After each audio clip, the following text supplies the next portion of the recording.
Good morning students. इस चौथे video में आपका स्वागत है। आपने पूछा है क्रोनिग पेनी मॉडल, तो मैं आपको बताता हूँ Kronig Penney model. Kronig Penney model समझने के लिए हम पहले ये समझें कि बोहर ने जो थ्योरी दी है उसमें स्टेबल ऑर्बिट्स बताई हैं। तो ये जो ऑर्बिट्स हैं दीज आर स्टेबल ऑर्बिट्स, जिसमें ये कंडीशन फुलफिल होती है mvrnh/2π, और ये जो ऑर्बिट्स होती हैं डिस्क्रीट ऑर्बिट्स होती हैं, ये सिंगल एनर्जी लेवल है।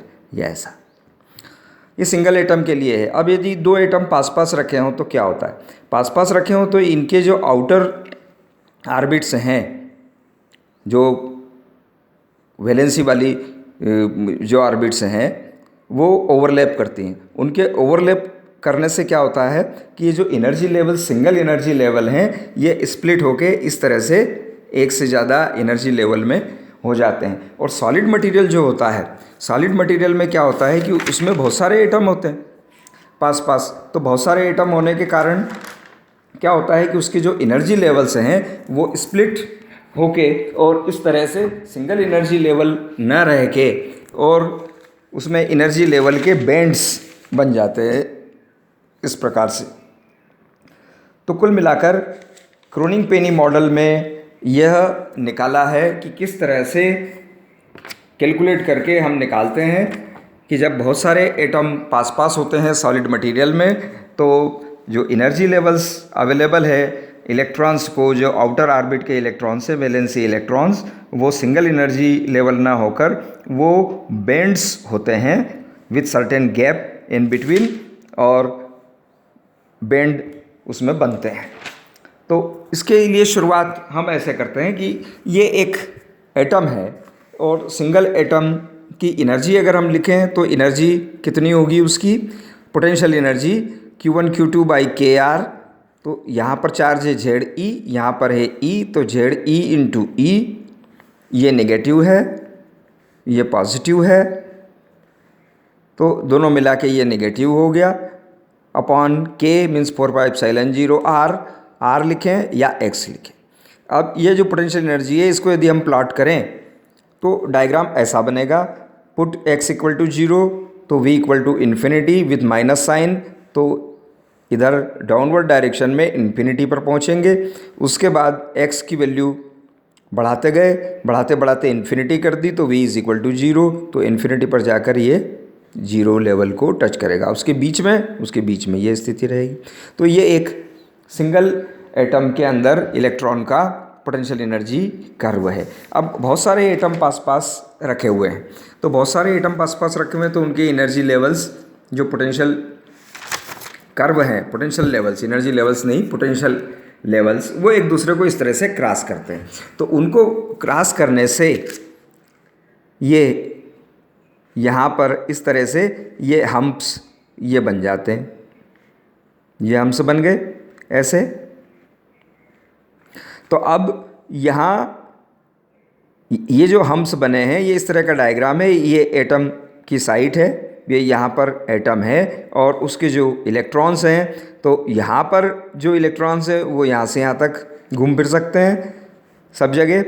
क्रोनिग पेनी ने क्या किया कि क्रोनिग पेनी ने ये एज्यूम किया कि ये जो इस तरह के हम्प्स बनते हैं ये यहाँ पर, और ये पोटेंशियल वेल बन रहा है, इसको उसने रेक्टेंगुलर मान लिया।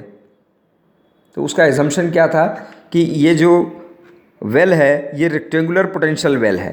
तो ये तो हम्प हो गया और ये यहाँ आइटम बैठा हुआ है, ये वेल हो गया, फिर ये एक बैरियर आ गया, फिर ये वेल आ गया, फिर बैरियर, इस प्रकार का। इसमें कहीं एक जगह हम 0 मान लेते हैं कैलकुलेशन के लिए, यहाँ से यहाँ तक की दूरी को a मान लेते हैं, यानी पोटेंशियल वेल की विड्थ a है, बैरियर की विड्थ b है, और ये जो पोटेंशियल की हाइट है ये भी 0 है। तो इसको प्रॉब्लम को सॉल्व करने के लिए क्रोनिग पेनी ने जो किया वो ये कि श्रोडिंगर इक्वेशन यूज़ की। श्रोडिंगर इक्वेशन से हम इलेक्ट्रॉन का वेव फंक्शन निकाल सकते हैं और उसकी एनर्जी निकाल सकते हैं।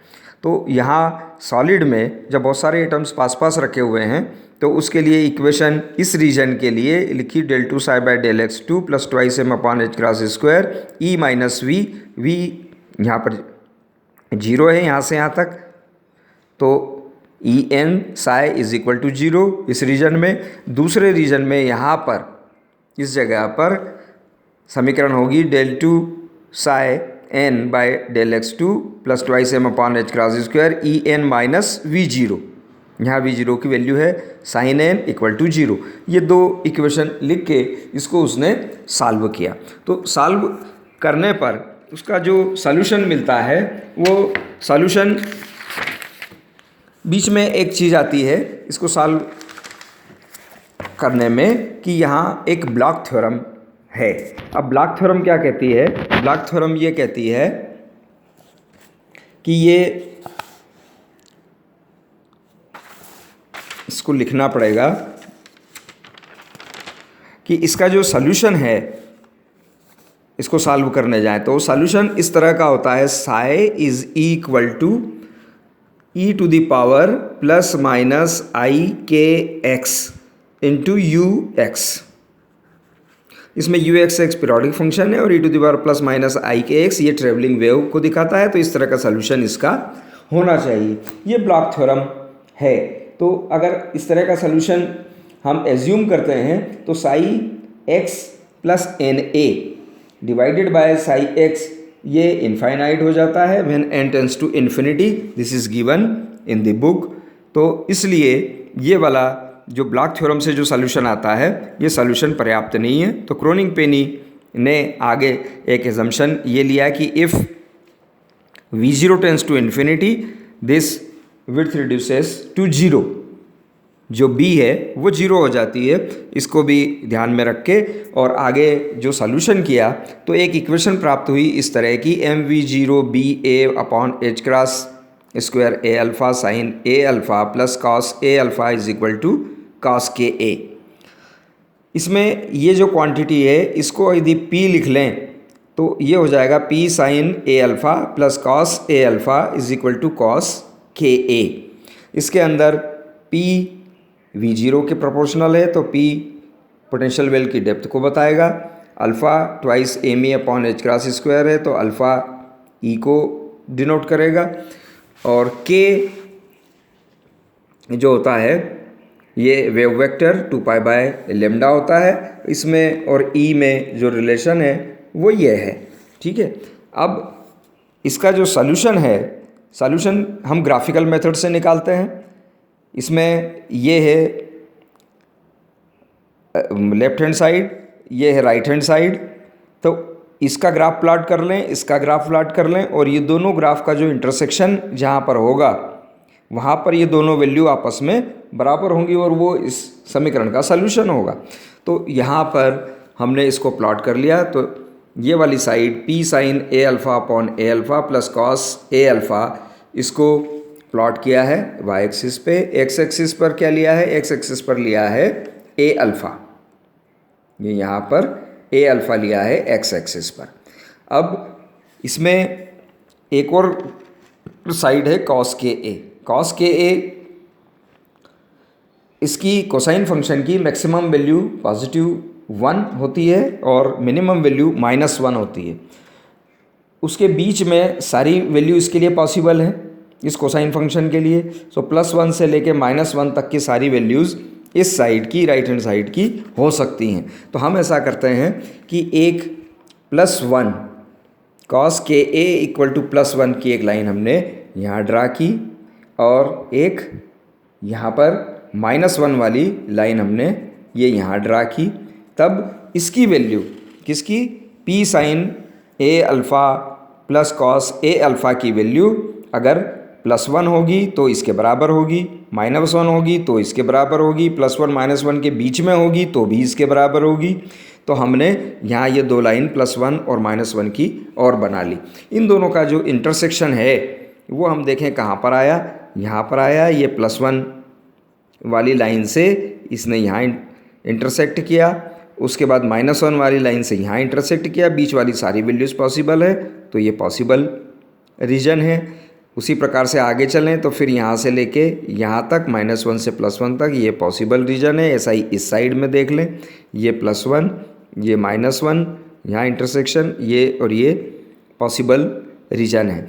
तो इस प्रकार से ये यहाँ पर हमको पता चला कि ये वाले जो रीजन्स हैं ये अलाउड रीजन्स हैं ये वाले, ठीक है। ये जो ग्राफ प्लॉट किया है ये P की एक स्पेसिफिक वैल्यू 3π/2 के लिए प्लॉट किया गया है, ठीक है। हम P की डिफरेंट वैल्यूज़ लेके डिफरेंट ग्राफ से प्लॉट करते हैं इसी प्रकार के, और फिर वो उतने सारे जो अलग अलग ग्राफ होते हैं उन सब को मिला के फिर एक और ग्राफ प्लॉट करते हैं। उन सारे ग्राफ को लेके ये हमने यहाँ पर इस एक्स एक्सिस पर P लिया है और वाई एक्सिस पर एनर्जी ली हुई है। जब P = 0 है तब ये स्थिति है, ये फ्री इलेक्ट्रॉन वाली पोजीशन आ गई। यहाँ E की सारी वैल्यूज़ पॉसिबल आती हैं और P की वैल्यू जो 3π/2 के लगभग है, दिस इज़ 1.6π। तो हम देखते हैं यहाँ पर क्या होता है, यहाँ पर ऐसे रीजन्स आते हैं जो अलोड रीजन्स हैं, फिर नॉट अलोड या फॉरबिडन रीजन, फिर अलोड रीजन, फिर फॉरबिडन रीजन, फिर अलोड रीजन और उसके बाद फिर फॉरबिडन रीजन। तो इस तरह से ये स्थिति जो यहाँ से रिजल्ट मिला वो ये है। P की हायर वैल्यूज़ के लिए फिर हमने यहाँ प्लॉट किया, फिर और हायर वैल्यूज़ के लिए यहाँ प्लॉट किया, और हायर वैल्यूज़ के लिए यहाँ प्लॉट किया। ऐसे करते करते P = इन्फिनिटी पर हम आ गए। जब P = इन्फिनिटी करा तो हमने देखा कि जो अलोड रीजन है वो केवल एक सिंगल रीजन है या सिंगल एनर्जी लेवल है। सो P = infinity means electron in a single atom. When P is equal to infinity, B is equal to 0, only single atom is there. So this theory says that there are energy bands in solids.